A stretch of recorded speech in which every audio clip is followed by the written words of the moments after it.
الفاتحة إلى حضرة روح النبي صلى الله تعالى عليه وسلم. إن الله وملائكته يصلون على النبي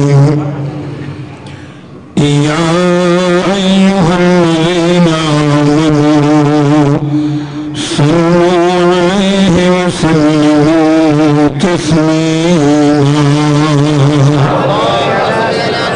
اللهم صل على سيدنا مولانا محمد معدن الجود والكرم وآله وبارك وسلم. سبحان ربك رب العزة عما يصفون وسلام على المرسلين والحمد لله رب العالمين. الحمد لله نحمده ونستعينه ونستغفره ونؤمن به ونتوكل عليه ونعوذ بالله من شرور أنفسنا ومن سيئات أعمالنا. من يهده الله فلا مضل له ومن يضلله فلا هادي له. ونشهد أن لا إله إلا الله وحده لا شريك له.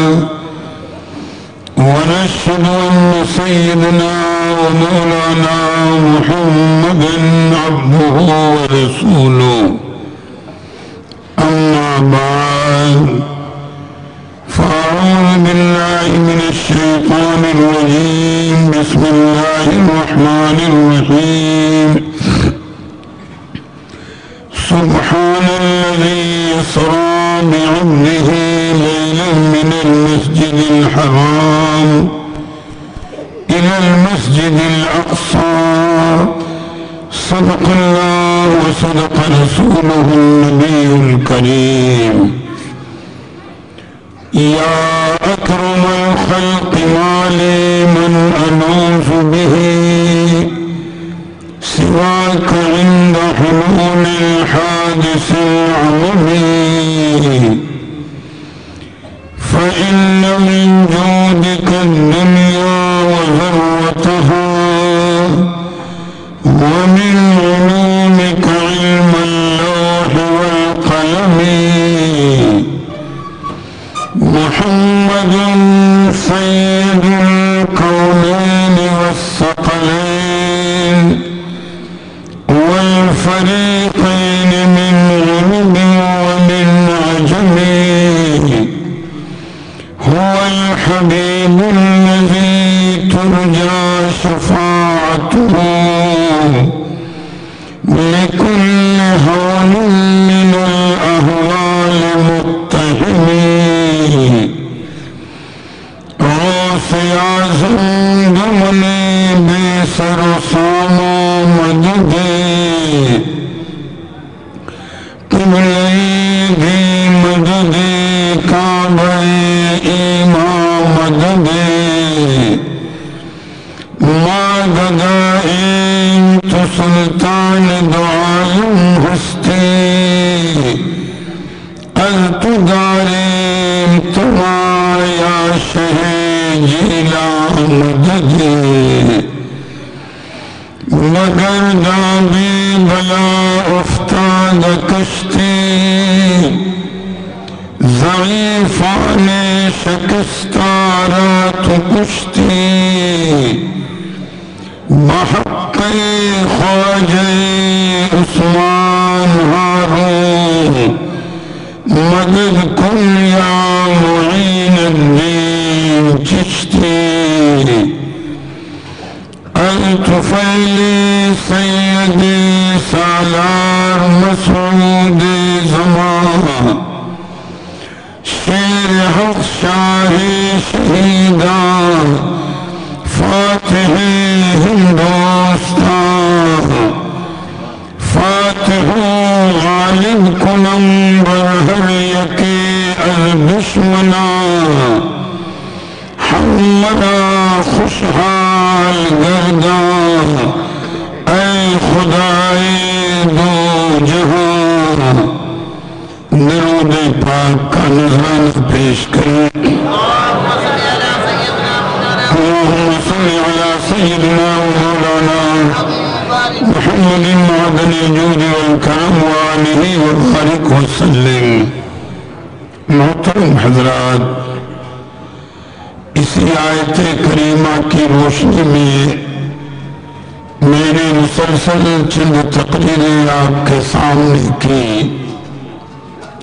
اور اسی موضوع پر اس سال کی اس جشن کی اس موضوع کی آخری تقریر ہوگی کل 12ویں شب ہوگی اللہ تعالیٰ کا کرم ہوا تو سرکار کی آمد تشریف آوری اور دوسرے فضائل پر کچھ باتیں عرض کرنے کی کوشش کروں گا میری کل کی گفتگو آپ کے ذہن میں ہوگی کہ میں نے سدرۃ المنتہا پر سرکار کے جلوہ فرما ہونے کا کچھ تذکرہ کیا تھا اگرچہ موضوع ابھی بہت طویل ہے کہ ابھی تک تو سرکار کا سفر براق کی سواری پر تھا پھر سدرۃ المنتہا سے آگے رفرف کا معاملہ آیا پھر وہ منزل آئی کہ رفرف بھی آگے جانے کی منزل پر نہیں پھر عرش پر جلوہ گری پھر آگے لامکہ تک جانا یہ تمام تفصیلی موضوعات ابھی باقی ہیں جن کو میں بیان بھی نہ کر سکوں گا اور نہ اتنا تفصیلاً موقع ہے کبھی انشاءاللہ موقع رہا تو ان تفصیلات کو بھی میں آپ کے سامنے بیان کروں گا آج صرف چند باتیں مزید کہ سدرۃ المنتہا پر بھی میرے آقا نے اور کیا کیا مشاہدہ کیا ایک دو باتیں اور سدرۃ المنتہا سے جب سرکار آگے بڑھے ہیں تو سرکار کی رفتار کا اور سفر کا کیا عالم تھا اور پھر یہ کہ سفر معراج کی واپسی پر کیا نتائج مرتب ہوئے بہت مختصراً عرض کر دوں گا سرکار ابھی سدرۃ المنتہا پر تشریف فرما ہے اور وہاں کے عجائب و غرائب اور حالات کا مشاہدہ کر رہے ہیں تو ایک روایت ملتی ہے کہ سرکار نے وہیں دوران سفر ایک فرشتے کو دیکھا جو سفید نورانی مرغ کی صورت میں ہے اور پروردگار عالم نے اسے بہت ہی خوبصورت پیدا فرمایا ہے اور اس فرشتے کی تسبیح ہے سبوح قدوس جو مرغ کی صورت میں ہے تو علماء سیر نے ذکر کیا کہ یہ رب تعالیٰ کی مشیت اور اس کی قدرت کا نظام کہ جب وہ فرشتہ جو مرغ کی صورت میں ہے سفید نورانی مرغ کی صحیحت میں جس وقت وہ آسمان پر سبوح قدوس کی تسبیح پڑھتا ہے تو روئے زمین کے تمامی مرغ بھی اس کی تسبیح کو سن کر بولا کرتے ہیں اور جب وہ مرغ چپ ہو جاتا ہے تو زمین کے مرغ بھی چپ ہو جاتے ہیں وہ یہ قدرت کا نظام ہے یہ مشیت کے راز ہیں پھر صاحب معارج النبوت شریف لکھتے ہیں کہ سرکار اور آگے بڑھے تو ایک بہت دراز قامت اور ہیبت فرشتے کو دیکھا تو تعالیٰ نے اسے بڑا وقار عطا فرمایا بڑا روب و دمدمہ عطا فرمایا فرشتہ سامنے ہے اور اس فرشتے کے سامنے دو بڑے بڑے صندوق رکھے ہوئے ہیں اور ہر صندوق میں 70,000 قفل لگے ہوئے ہیں۔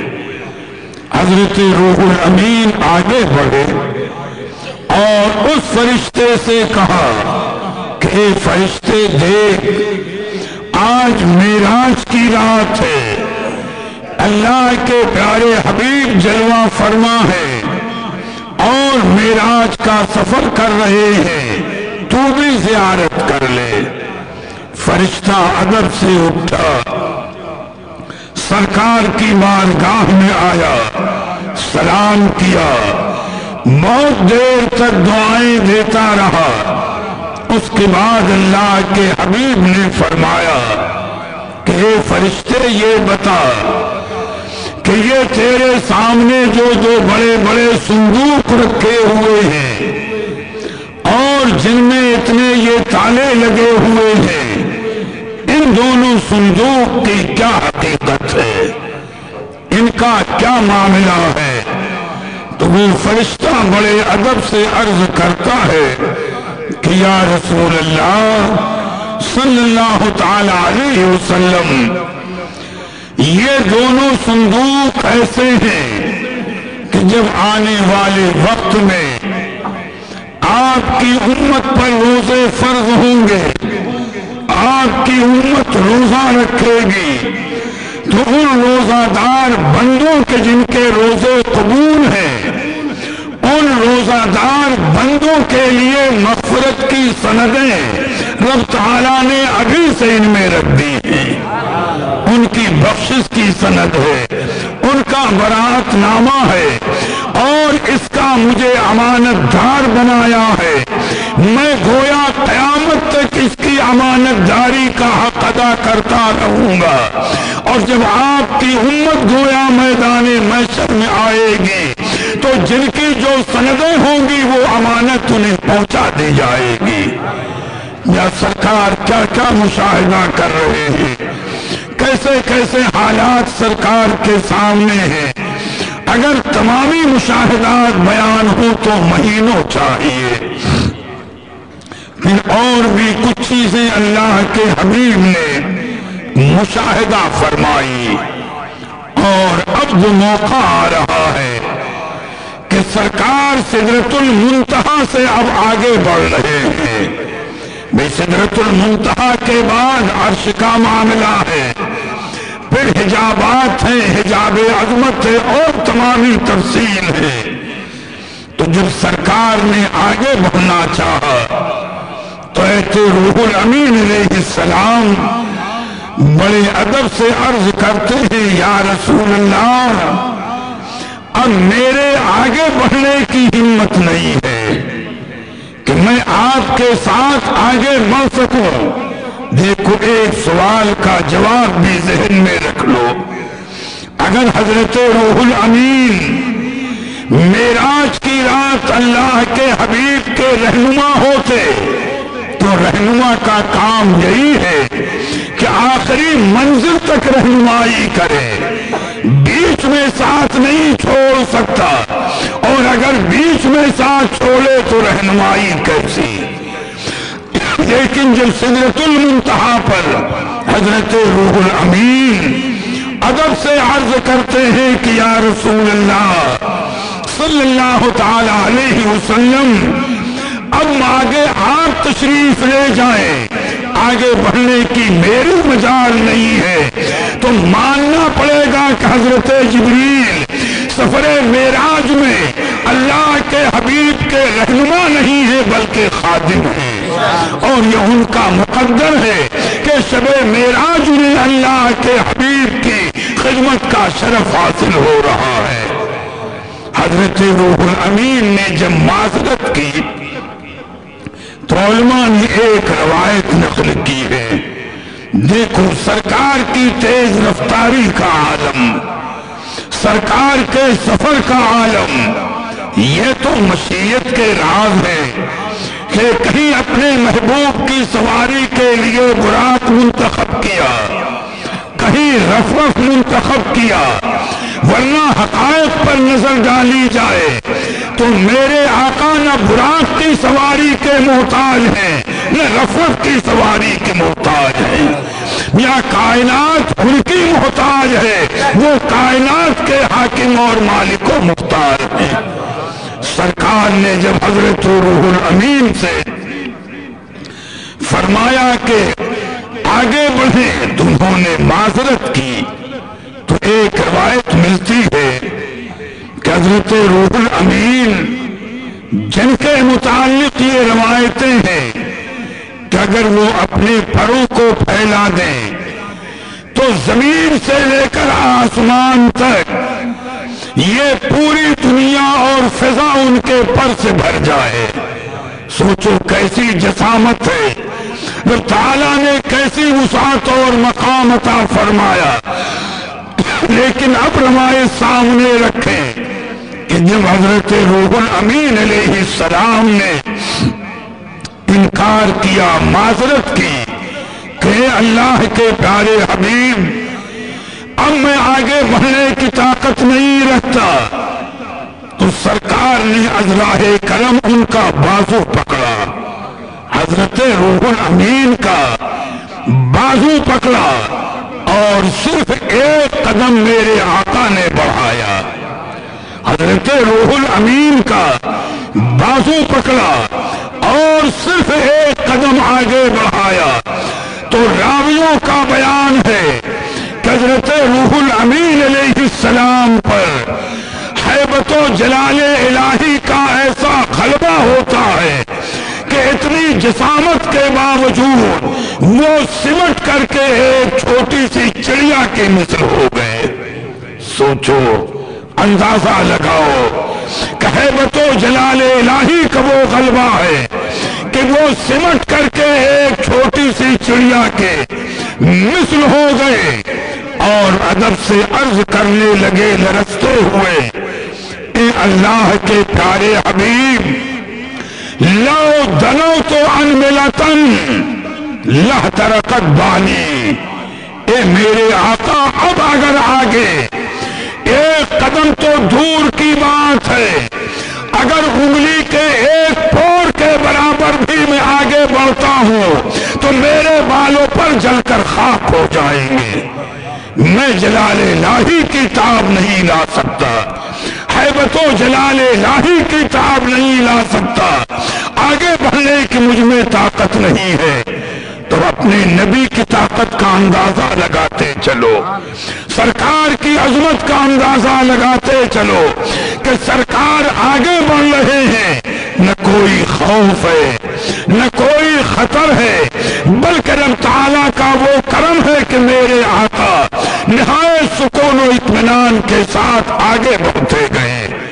یہیں پر ایک گفتگو عرض کر دوں، درود پاک پڑھ لیں۔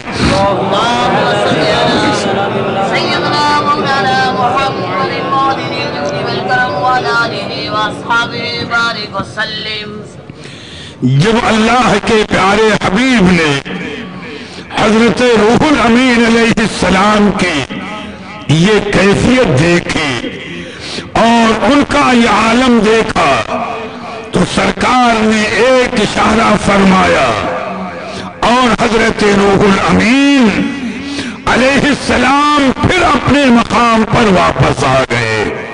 دیکھو، ایک قدم لے کر میرے آقا آگے بڑھے تھے، اشارہ کیا اسی مقام پر واپس آ گئے۔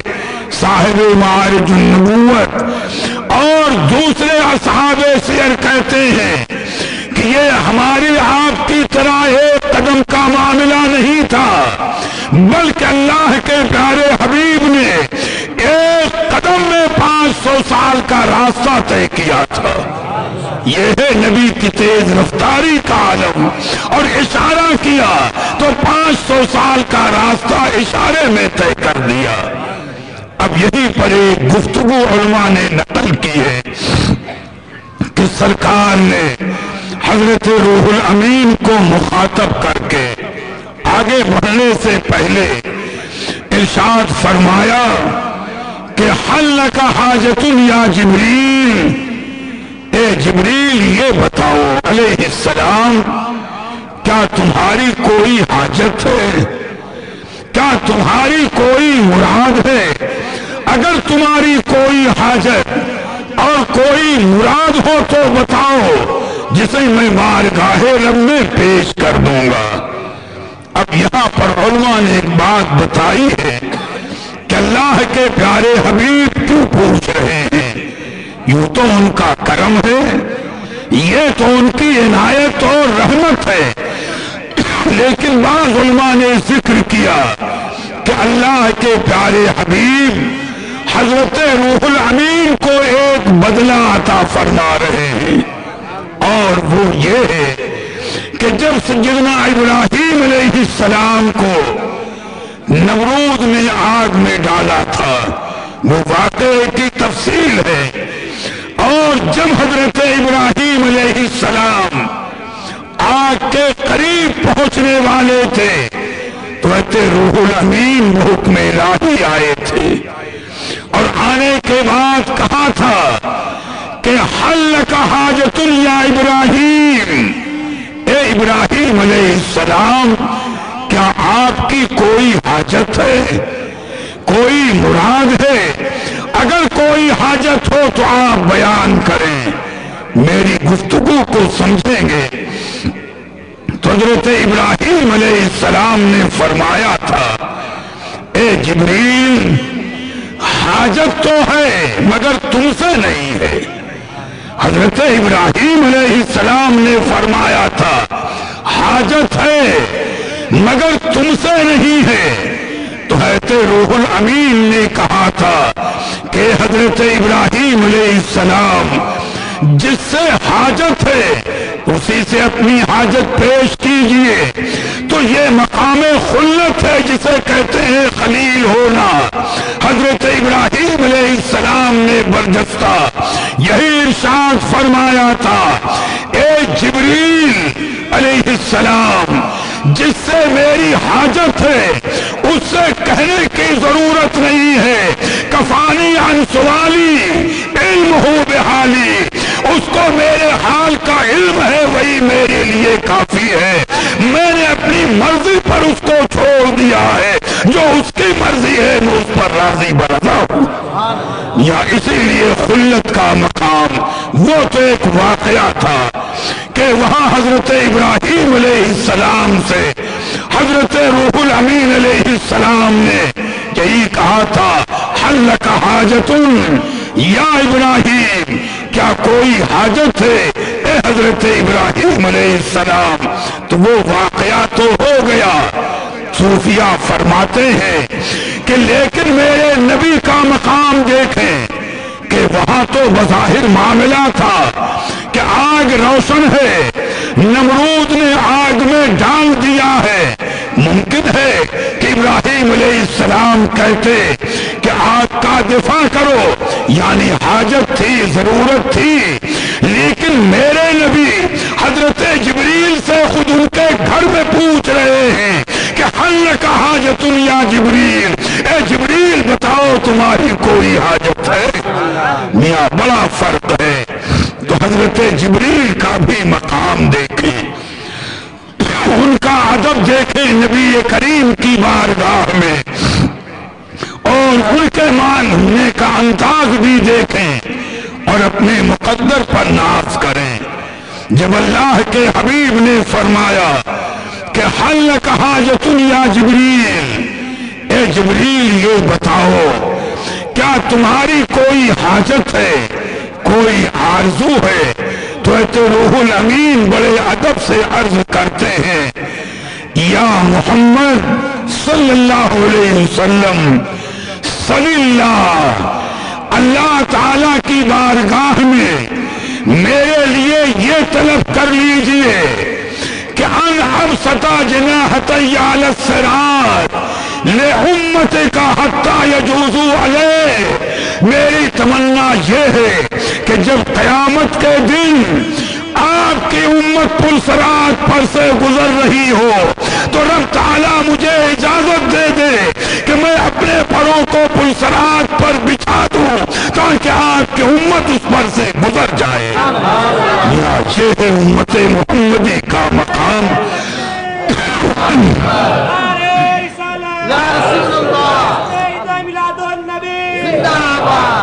سوچو حضرت جبریل کی یہ طلب ہے. میں نے بارہا بتایا کہ پلسرات 15,000 سال کا راستہ، بال سے زیادہ باریک، تلوار سے زیادہ تیز اندھیرے میں بچھے گا. حضرت جبریل امت محمدی کے لیے کیسی تمنا کا اظہار کر رہے ہیں کہ بارگاہ رب سے میرے لیے آپ یہ طلب کر لیجئے کہ جب قیامت کا دن ہو، آپ کی امت پلسرات پر سے گزر رہی ہو، تو میں اپنے پروں کو بچھا دوں کہ آپ کی امت آسانی کے ساتھ گزر جائے. صوفیاء نے فرمایا کہ بظاہر حضرت جبریل تو امت محمدی کے لیے آسانی اور آرام کے طلبگار ہیں، لیکن پس پردہ ان کی طلب یہ بھی ہے کہ جب میں اللہ کے حبیب کی امت کی بھلائی چاہوں گا تو اللہ کے حبیب کا دل خوش ہوگا، اور جب حبیب کی خوشی مل جائے گی تو ان کے صدقے مجھے رب کی رضا مل جائے گی. یہ مانگنے کا انداز ہے. اور پھر اسی کو ایک شعر میں اعلیٰ حضرت نے اپنے انداز میں بیان کیا. گویا بارگاہ رسالت میں سرکار اعلیٰ حضرت عرض کرتے ہیں، یا رسول اللہ، بے شک کہ حضرت جبریل کا امت محمدی پر احسان، ان کی طلب، ان کی تمنا اپنی جگہ پر، لیکن ہماری تمنا تو یہ ہے اور عقیدہ تو یہ ہے کہ آپ مختار کل ہیں. آپ اپنی امت کو ایک اشارے میں پلسرات سے چاہیں تو اس طرح گزار دیں کہ حضرت جبریل کے پروں کو بھی خبر نہ ہونے پائے. اسی کو ایک شعر میں فرماتے ہیں، یا رسول اللہ، پل سے اتارو راہ گزر کو خبر نہ ہو. یا رسول اللہ، پل سے اتارو راہ گزر کو خبر نہ ہو. جبریل پر بچھائے تو پر کو خبر نہ ہو. یہ تمنا ہے سرکار اعلیٰ حضرت کی. کتنا پیارا ادب اور کیسا درس دیا. اب اس کے بعد سرکار آگے بڑھ رہے ہیں. وہ تفصیلات اپنی جگہ پر ہیں. عرش پر جلوہ فرما ہوئے، حجابات کو پار کیا، لامکہ میں پہنچے جیسا رب نے چاہا، اور رب تعالیٰ کے دیدار سے مشرف ہوئے. اور پھر میرے سرکار کی وہاں سے واپسی ہوئی. میں ان تمامی تفصیلات کو بیان نہ کر سکوں گا. اور سرکار ابھی رات کا حصہ باقی تھا کہ سفر معراج سے واپس تشریف لے آئے. بستر ویسے ہی گرم تھا، زنجیر ویسے ہی ہل رہی تھی، اور میرے آقا نے جہاں پر وضو فرمایا تھا وضو کا پانی ابھی ویسے ہی بہ رہا تھا. زنجیر بھی ہلتی رہی، بستر بھی رہا گرم. زنجیر بھی ہلتی رہی، بستر بھی رہا گرم. ایک دم میں سرے عرش گئے آئے محمد. ایک راز ہے، اللہ تعالیٰ نے اپنے حبیب کو یہ عروج، یہ مقام اور یہ مرتبہ عطا فرمایا. بس آخر میں دو باتیں عرض کر کے گفتگو کی تکمیل کر دوں. تفصیلات انشاءاللہ آئندہ کبھی بھی عرض کرنے کی کوشش کروں گا. کہ یوں تو واقعات معراج پر لوگوں نے بڑی بحثیں کی ہیں اور بہت سے معاملات ہیں، لیکن یہیں پر ایک واقعہ ملتا ہے کہ واقعہ معراج سے کتنوں کو ایمان کی دولت ملی ہے، اور جو سرکش اور منکر تھے میاں ان کی سرکشی اور ان کا انکار اور بھی بڑھ گیا. یہ تو اپنے مقدر کی بات ہے. علماء سیر نے ذکر کیا کہ شب معراج میرے آقا سفر کر رہے ہیں. خیال آیا یا دوران سفر گفتگو آئی حضرت روح الامین علیہ السلام سے کہ میرا یہ سفر معراج ہے، جلدی سے کون مانے گا؟ تو حضرت روح الامین علیہ السلام عرض کرتے ہیں کہ یا رسول اللہ، آپ کے سفر معراج کی سب سے پہلے پہلے تصدیق حضرت ابو بکر صدیق کریں گے، سب سے پہلے وہ تصدیق کریں گے، پھر جن کے مقدر میں ہے تصدیق کرتے جائیں گے، ایمان لاتے جائیں گے، یہ تو ان کا نصیبہ ہے۔ چنانچہ راوی کہتا ہے کہ جب اللہ کے پیارے حبیب نے معراج کی واپسی کے بعد اپنے سفر معراج کا تذکرہ کیا، بعض علماء نے ذکر کیا ہے کہ پورا سفر معراج یہ 18,000 برس کا سفر ہے جو میرے آقا نے پلک جھپکنے سے پہلے جسے کہہ لیجیے طے کیا ہے۔ ابو جہل بھاگا ہوا آیا، سب سے پہلے حضرت ابو بکر صدیق رضی اللہ تعالی عنہ کے پاس اور کہنے لگا کیا آپ کو پتا ہے کہ آپ کے نبی نے کیا بیان کیا؟ فرمایا کیا بیان کیا؟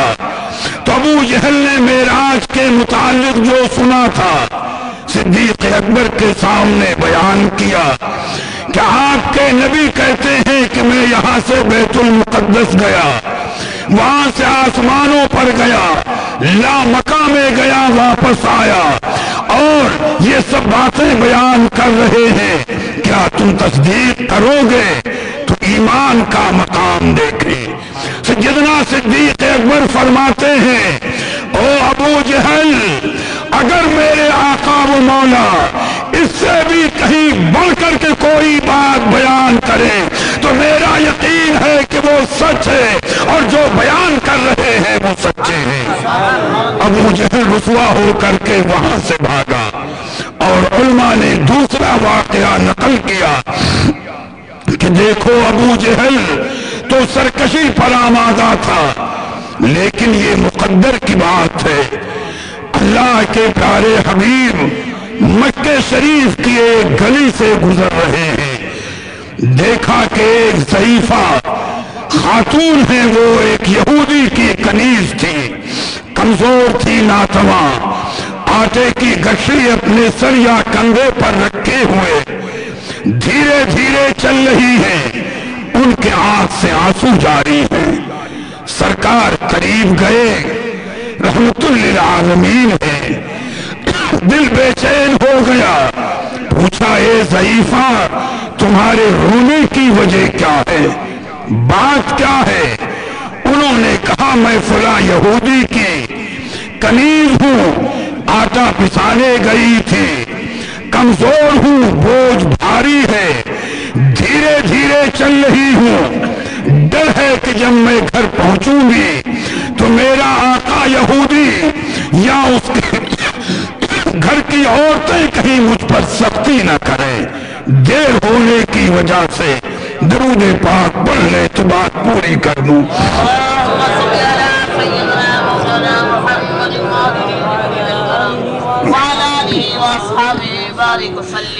اللہ کے پیارے حبیب کی شان رحمت دیکھیں، ان ضعیفہ کے کندھے سے یا سر سے میرے آقا نے آٹے کی گٹھری اٹھا لی، اپنے مبارک کندھے پر رکھ لی، آگے آگے سرکار چل رہے ہیں، پیچھے پیچھے وہ ضعیفہ ہیں، فرمایا چلو میں تمہارے آقا یہودی سے تمہاری سفارش کر دوں گا کہ وہ تم پر کوئی سختی نہ کرے، تم پر کوئی زیادتی نہ کرے۔ سرکار جب یہودی کے مکان پر پہنچے، دروازہ اندر سے بند تھا، کنڈی کھٹکھٹائی، یہودی نے دروازہ کھولا، دیکھا کہ اس کی کنیز پیچھے کھڑی ہے، سرکار اپنے مبارک کندھے پر آٹے کی گٹھی اٹھائے ہوئے سامنے جلوہ فرما ہے۔ یہودی نے کچھ اور نہیں پوچھا، برجستہ کہتا ہے کہ آپ بتائیں کہ کیا آج کی رات آپ کو معراج ہوئی ہے؟ یہودی برجستہ پوچھتا ہے کہ آپ بتائیں کہ کیا آج کی رات آپ کو معراج ہوئی ہے؟ سرکار نے فرمایا ہاں آج کی رات مجھے معراج ہوئی ہے۔ کہتا ہے تھوڑی دیر ٹھہر جائیں، بڑھوائے تھے، اس نے اپنے قبیلے خاندان والوں کو بلا لیا، اندر سے توریت لایا اور پڑھ کر کے اپنے قبیلے اور خاندان والوں کو یہ سنانے لگا کہ دیکھو اس میں لکھا ہوا ہے کہ جس رات نبی آخر الزماں کو معراج ہوگی اس رات کی صبح کو ایک یہودی کی بوڑھی کنیز کے آٹے کی گٹھری یہودی کے مکان پر پہنچائیں گے، لہذا اب کوئی دلیل کی ضرورت نہیں ہے، یہودی اور پورا قبیلہ کلمہ پڑھ کر مسلمان ہو جاتا ہے۔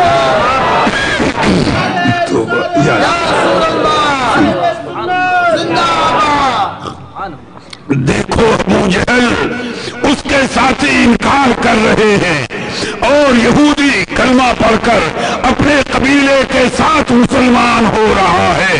یہ سرکار کے سفر معراج کے اثرات ہیں اور کہنا پڑتا ہے کہ جسے چاہا اپنا بنا لیا، جسے چاہا در پہ بلا لیا، یہ بڑے کرم کے فیصلے، یہ بڑے نصیب کی بات ہے۔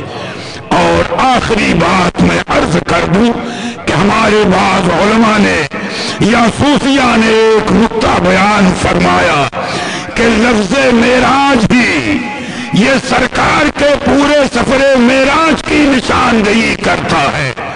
بھئی معراج میں پہلا حرف ہے میم، دوسرا حرف ہے عین، تیسرا حرف ہے را، چوتھا الف اور پانچواں جیم۔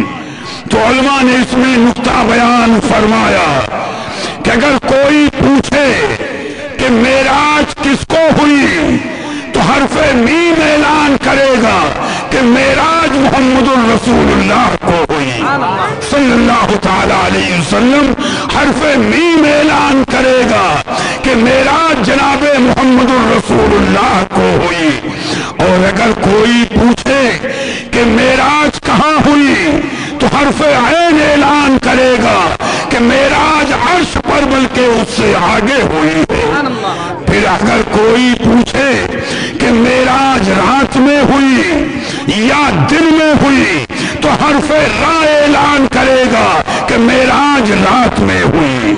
پھر اگر کوئی پوچھے کہ معراج کس نے کرائی تو حرف الف پکار کر کہے گا کہ معراج اللہ نے کرائی۔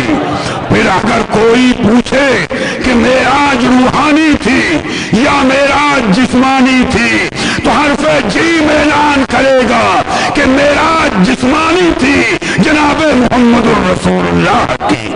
تو گویا لفظ معراج پوری حقیقت کو واضح کر رہا ہے۔ میں نے بہت مختصر کر کے معراج کے اس موضوع کو آج مکمل کیا ہے۔ کل سرکار کی آمد کا تذکرہ ہوگا، دعا کریں آئندہ کبھی ذہن حاضر رہا تو دوسری تفصیلات عرض کروں گا۔ درود پاک پڑھ لیں، پیدائش پاک عرض کر دوں۔ اللہم صلی علی سیدنا و مولانا محمد معدن الجود والکرم وآلہ وبارک وسلم۔ جب یہ نظام عالم بگڑ چکا تھا، دنیا گمراہ ہو چکی تھی، ہر طرف کفر و شرک کا دورہ تھا، تو اس نظام عالم کو سنبھالنے کے لیے ہمارے آپ کا آقا و مولا حضور مدنی تاجدار اللہ کے محبوب حضور دانائے غیوب روحی فدا ہو جناب محمد الرسول اللہ صلی اللہ تعالی علیہ وسلم ربیع الاول شریف کے مہینے میں دوشنبے کے دن 12 تاریخ صبح صادق کے وقت باہزارہ جاہ و جلال جلوہ فرما ہوئے ساری کائنات نے ادب سے درود و سلام کا نذرانہ پیش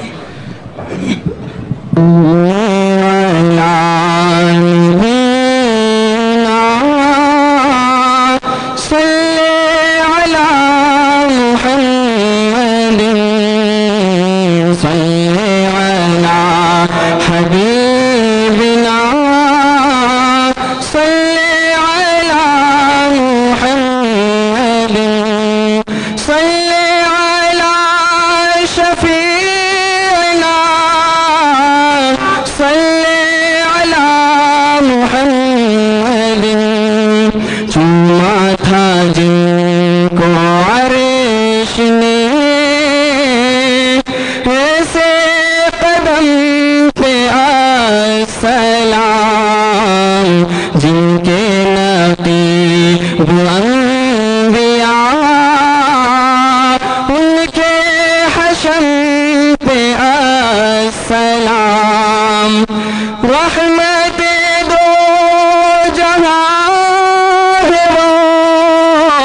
شاہ عرب پہ السلام، شاہ عجم پہ السلام، صلی علی نبینا صلی علی محمد، صلی علی حبیبنا صلی علی محمد، صلی علی شفیعنا صلی علی محمد۔